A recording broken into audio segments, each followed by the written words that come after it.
everyone, I'm Dr. Alyssa Watson. And I'm Dr. Beth Molleson. Thanks for joining us in the Veterinary Breakroom.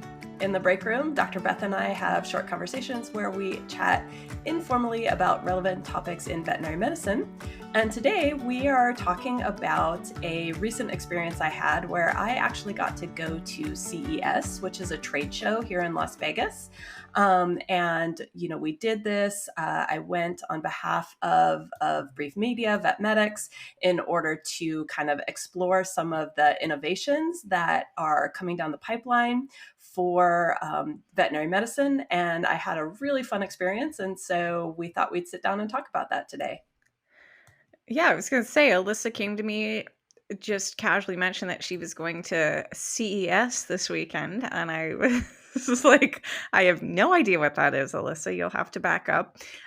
So she did, and she explained it to me, and she gave me her report when she got back. And I thought it was something that would be fun for her to share with our vet audience, because you guys seem to learn a lot of cool stuff and see a lot of cool stuff. So do you mind to tell us kind of a little bit more about it, the size, how often it happens, and kind of the basics of what this CES is? Sure, no problem.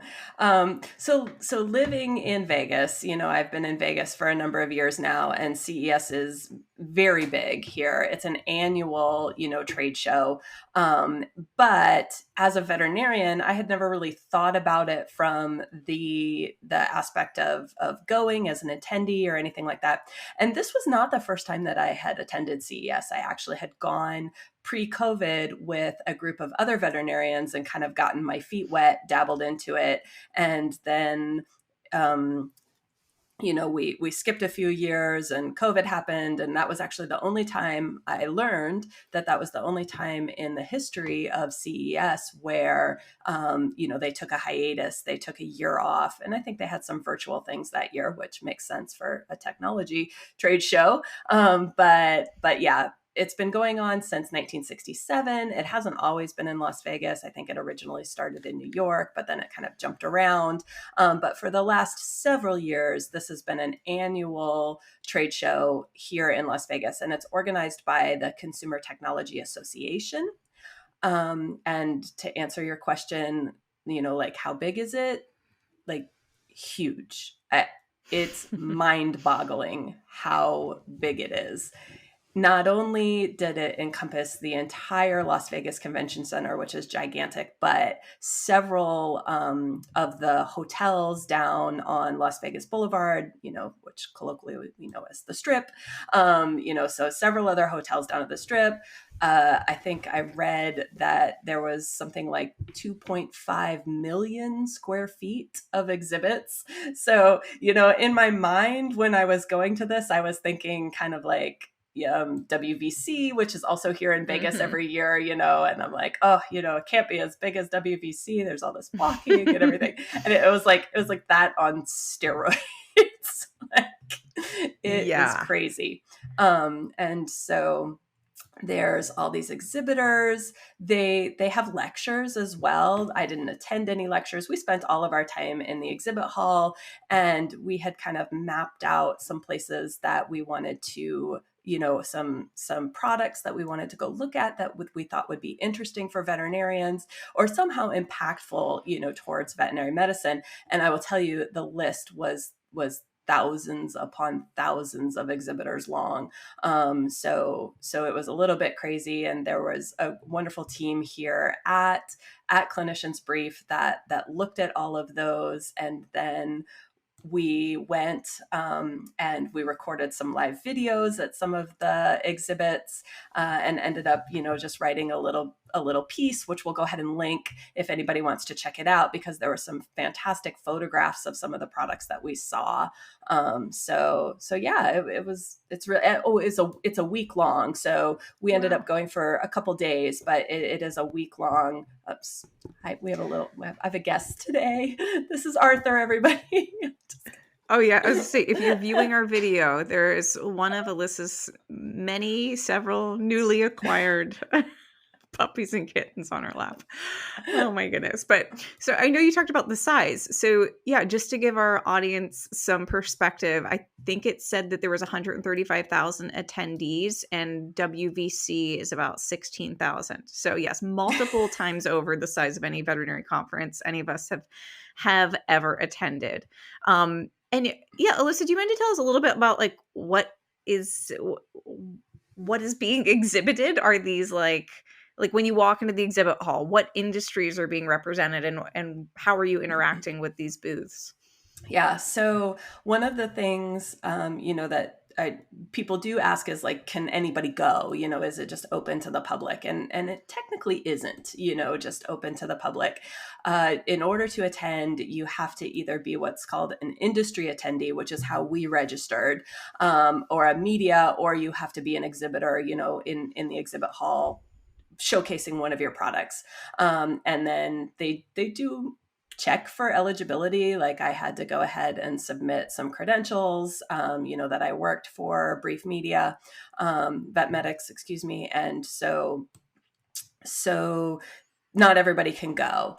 But as for what's there, and, technology is just is entwined in everything we do. And so like, you name it and it's there. I mean, everything from robots. There were humanoid robots walking around. There were little dog robots. There were robots in order that their function was to play with your dog. There was a robot dog companion that we got to see.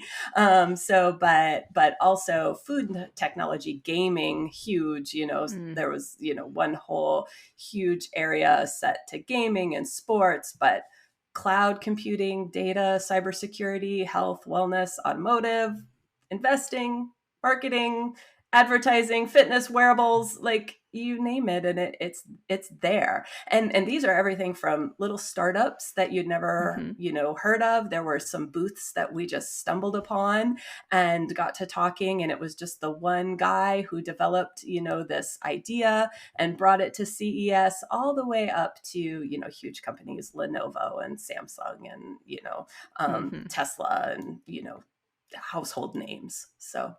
And we'll get into the vet products, but was there one like jaw dropper for you as you walked through the conference hall where you felt like you were like seeing into the future type of thing?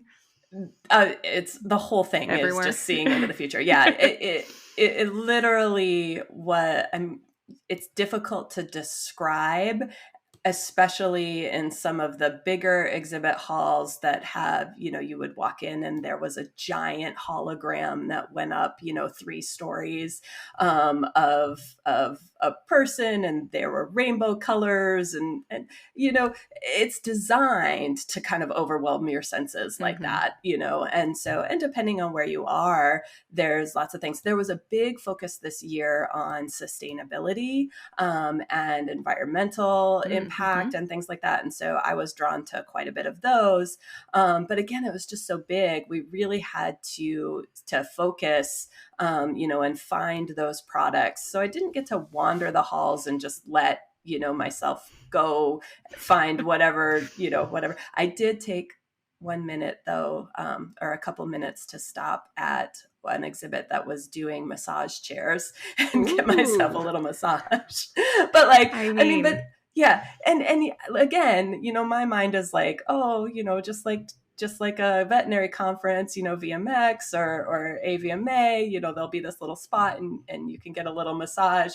Like there was maybe 50 different massage chairs and several robots and all these things and all this health and wellness. And so, yeah, it was difficult for me to walk out of there without buying a $7,000 massage chair. Well, I'm glad you at least got a few minutes on it. But yeah, talk to us kind of, why does this matter to vet med? Why do we care? Why were you there? What were you trying to gain from going? Yeah. Other than getting a massage Other than chair the for the massage break chair, room. yeah. Well, yeah. I mean, I feel like every veterinary clinic should have one of these in the break room. So, but because we wanted to, be on the forefront and take a first look at some of these innovative devices and tools that are out there, and they're really designed to, improve animal health care. There's advancements in diagnostic equipment, both on the human side that can be adapted, and just get out there. I mean, we talked with several exhibitors, and they were so genuinely excited to have a veterinarian there. Not even, some of them were marketing towards directly towards the consumer, directly towards pet owners. And so they were super excited to have a veterinarian just stop by the booth and give my opinion, or talk to them about ways to improve that technology for the pet owner. But there was also, we stopped by some human healthcare booths, and they were like, we had never even thought of veterinarians, and so making those connections as well with, the leaders in these tech industries, I thought was really cool. Obviously, this year, AI was everywhere. You and I have already had conversations on the podcast about AI, and what that means for veterinary medicine. And I think not only in the realm of those neural networks that generate texts and can help you with client communication, but also these technologies that used for diagnostics and predictive analytics. So things that potentially could help you with differential diagnoses, and narrowing that diagnosis when you have an animal in front of you. So all of those things are on the horizon, and some of them are even here, and some of them are being marketed, like I said, directly to pet owners. And so I think it's really important that we as veterinarians know that this stuff is out there. So Yeah, having that awareness, I can see how that's important. Like we've all been learning with AI, how quickly these new technologies can come and smack us in the face. So the proactive approach certainly makes sense. But I do, of course, want to hear about some of the more pet-focused ones, because I have heard bits and pieces. And honestly, it sounds like so much fun. It sounds like there were some really cool things there. So do you mind to share with our audience some of your favorite pet or veterinary related products? yeah, absolutely. It was not only fun, but some of it was just mind blowing. Like I had no idea that this was possible, Mhm. and possible now. So the coolest thing by far that we saw and that we highlighted was a 3D printer that prints medications. It will 3D print pills in any size, any quantity. Um, you know, the logistics, and I talked for a long time with the booth exhibitors. They were so wonderful. The name of the product is Doser RX, and like I said, there's some fabulous pictures and even a little video of the 3D printer doing its thing. But I had never even really contemplated the fact that medication could be printed. Like when I think of a 3D printer, Mhm. and veterinary medicine, which, we have, 3D printing in veterinary medicine is nothing new, right? Like you can 3D print devices for prostheses and things like that. And so, but the idea of printing a medication had never even occurred to me. And this is not a new thing. There's FDA approved 3D printed medications for people.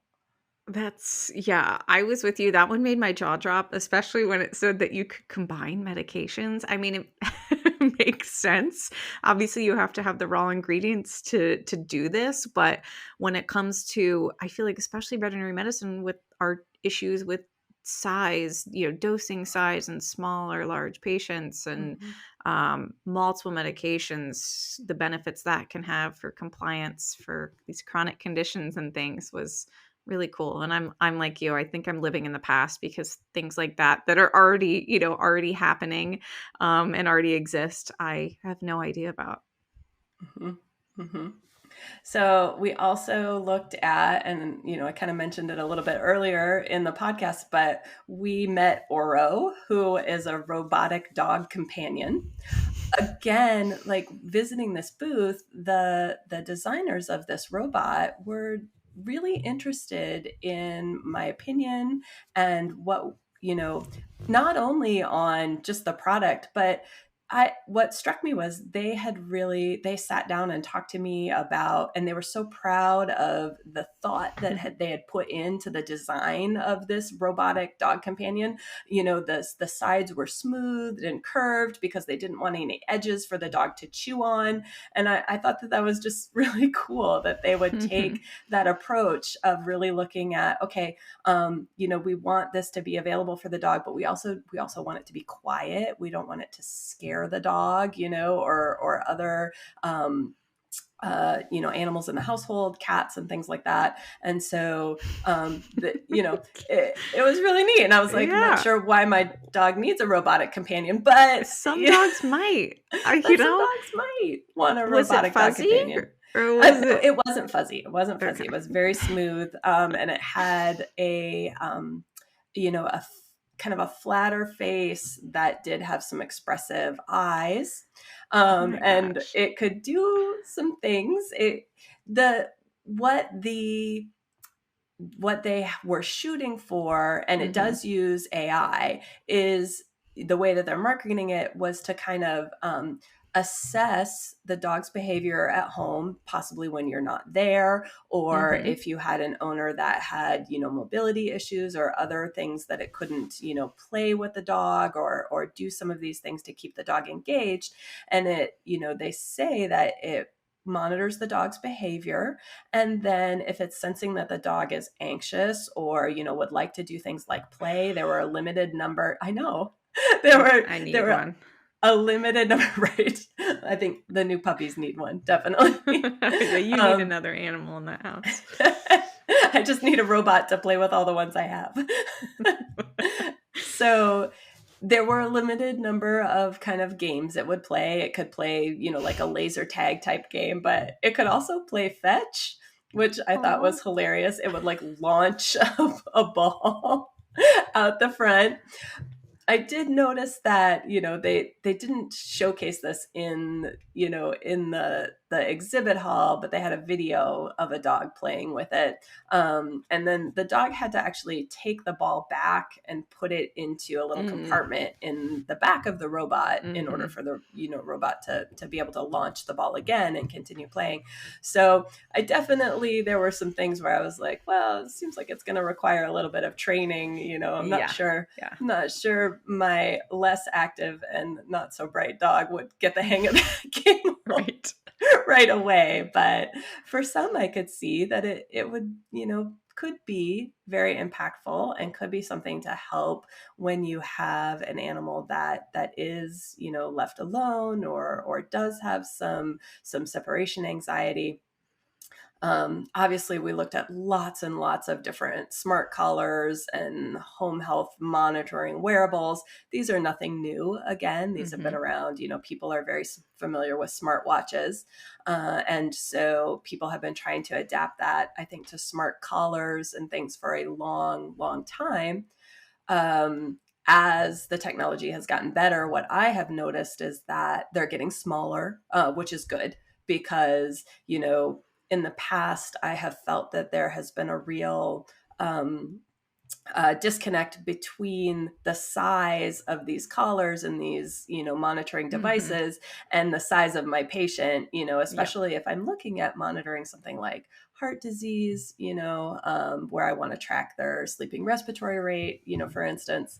But if I have a giant collar that's going to weigh my kitty down, that's not going to really help.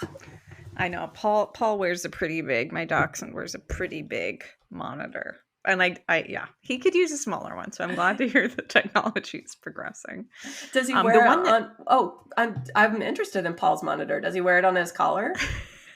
He does. Yep. Just Velcro's right on his collar. But yeah, when I got his watercolor portrait painted, I had to have them crop that out of the photo. I was like, I don't want to, because it was so large. I'm like, can't have an official presidential portrait with something that large there. So the one that I really, along those lines of the health monitoring, the one that I read about that really struck my attention was the dog bowl that can like Mhm. assess exactly how many, calories your pet is eating, when they're eating, give all that data back to you. Like the data collection is just fascinating to me, and then what we can do as medical professionals, I think, is so cool and can be such a bridge between, the pet owner and the vet team.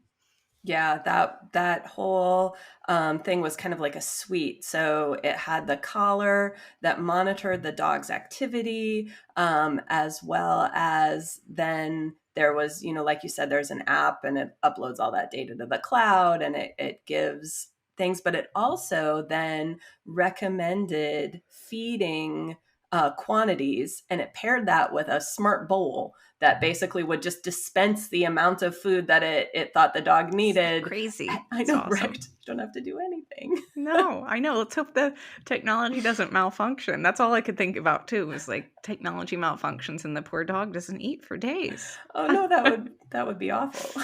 So, but I did leave. I will tell you, I did leave the show, and I'm like, okay, I'm gonna have to start a fund for all of my smart devices for my animals because I want one of those, the Hmm. litter boxes, the self-cleaning litter boxes. That's high on my list of things that I want, as You well deserve it. as yep, as well as there were several different doors that we had looked at, pet doors, and like I said, a lot of this stuff is being marketed directly, to the consumer. So this isn't really meant to be in your clinic, although a lot of the devices and technology that we looked at was very applicable to the clinic, but just some things for home use as well. There were really cool, pet security pet doors that would open just to allow the dog out, and then Hmm. there was this company that made a cat door called Flappy.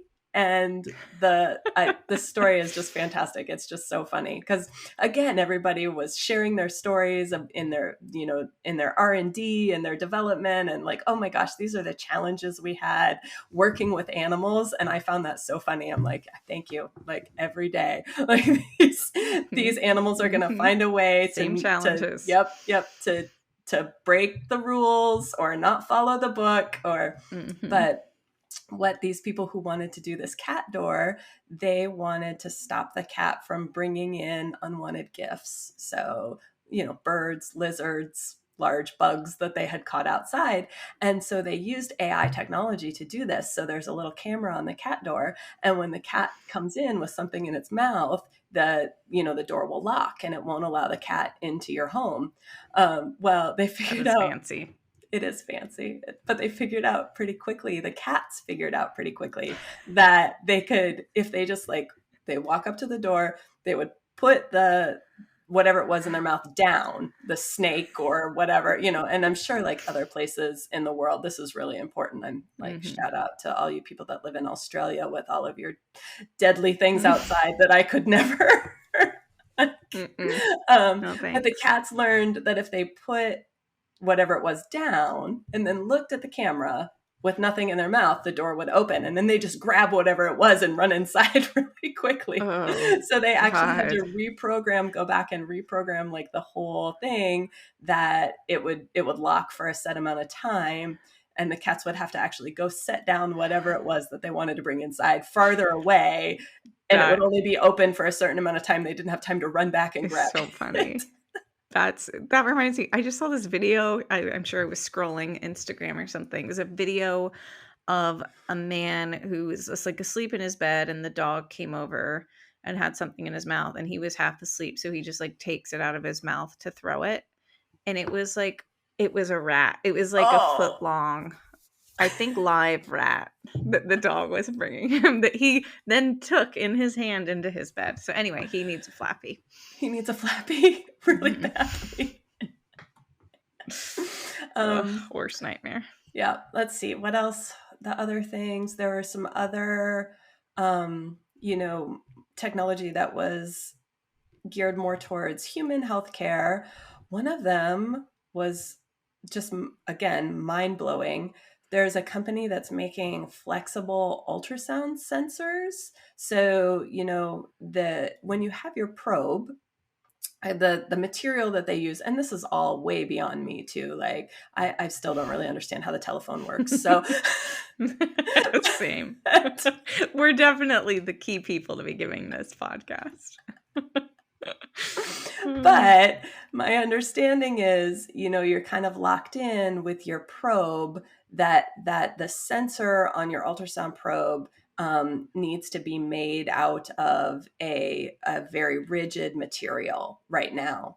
And they are working on these, again, 3D printed ultrasound sensors, but the big thing with them is they're flexible. They can be wrapped around surfaces, and they can be made really small.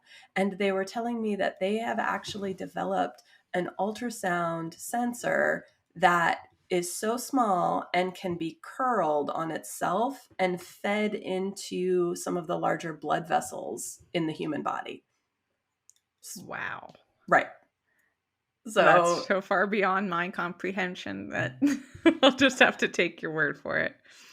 So, I mean, the things that are on the horizon are amazing. Just amazing. And I felt so fun. lucky to be able to go and just be in this kind of wonderland and be wide-eyed and awestruck for hours. Yeah, it'll be fun to see which of these things, make it mainstream and become a part of our lives. And, for anyone whose curiosity has been sparked by this conversation, like Alyssa said, we will link the Clinicians Brief article in the show notes. I also encourage you all to check out Clinicians Brief Instagram account, because I believe that we have saved all of those CES videos and clips that Alyssa did to a highlight. So I know it's fun to put visuals to these discussions. So check those out. And then Alyssa, I think that brings us to our wrap up win of the week. I mean, you already had a lot of wins already in this conversation, but any wins this week? Yeah. I mean, that whole thing was a win. I'm going to keep my win. I'm going to keep my win personal this week. So my youngest son, who is incredibly smart, but his brain just works a little bit differently, I think, had his teacher messaged me just this morning. He has been really struggling in science, and we were having such a hard time because we would study for the tests. He's in 4th grade.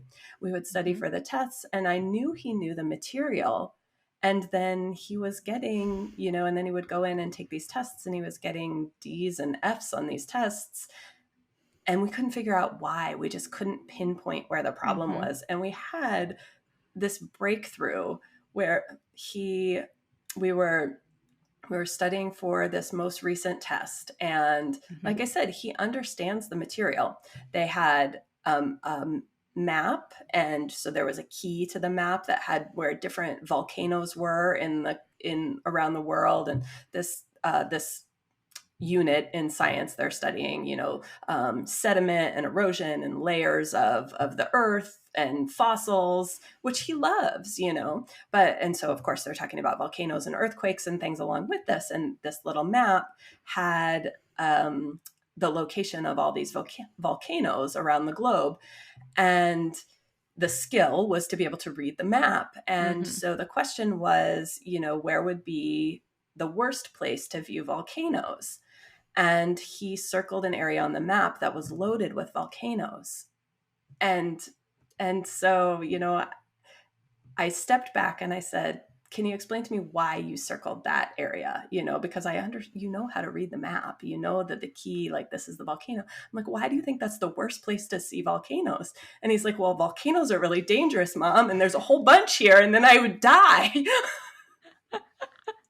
I mean, he's not wrong. He's not wrong. And I was like, my kid is so smart. So is that what the test was on that he was struggling with? Yeah, that's what the test was on that he was struggling with. But it gave me kind of this insight into his little brain. And I was like, I totally get why you chose that now. Think of it from like, where would be a place that there's not many volcanoes, so you wouldn't be able to see them. And then he was golden. Then he was like, okay. I'm like, just step back. Don't give it so much thought. It'll be, Just needed the reframe. Yeah. And I encouraged him when he had questions like that about, ways that the question was asked, terms, to go ahead and go talk to the teacher and just say, am I understanding this question correctly so that I can answer it? So anyways, she messaged me today that he got 100% on his science test. So that's amazing. I am Any breakthroughs with school struggles is huge. Yep. I can imagine how. And I know he's going to be so excited when he gets home. So good. Oh, good. It'll be a good day to celebrate. Well, I'll keep mine science related too, then, to keep on theme. And that is, I can't remember if I've told you this offline, Alyssa, but because it was really a big moment in my life. I'm here in Cincinnati. We had the most beautiful rainbow I've ever seen in my 39 years here a few weeks ago. And I think this shows my age, but it made me happier than I can't describe to you the magic that I felt with this rainbow. I teared up about it multiple times. It was just a perfect, like, horizon to horizon double rainbow with the most beautiful purple skies in the background. I'm really kicking myself for not driving somewhere to take better pictures of it. I have pictures, but they've got like power lines in it. And anyway, I can't stop thinking about this rainbow. My husband keeps making fun of me, but this very impactful rainbow, it just felt like pure magic. Rainbows are always pure magic. Load it in. So you can fix it because there's AI for that. So load it into one of those software programs and just remove the power lines and you'll have it there forever. That's true. We've taken this full circle. Nothing rainbow technology can fix. So yeah. Oh my goodness. Everyone, I hope that you enjoyed hearing a little bit about my trip to CES. It was so much fun. Hopefully I'll get to go back again next year. Maybe we can bring a bigger crew. Dr. Beth, you should come out. Very tempted. Sounds fun. Thanks for listening to today's episode of Veterinary Breakroom. If you enjoyed today's episode, you can find us wherever you listen to your favorite podcasts, including a video version on YouTube. While you're there, make sure you subscribe, rate, and review. You can also listen to or watch our podcast episodes on our website at cliniciansbrief.com/podcasts. Or drop us a line at podcasts@vetmedics.com. Veterinary Breakroom is a VetMedics production, produced by Alexis Ussery and co-hosted by me, Dr. Alyssa Watson, and Dr. Beth Molleson.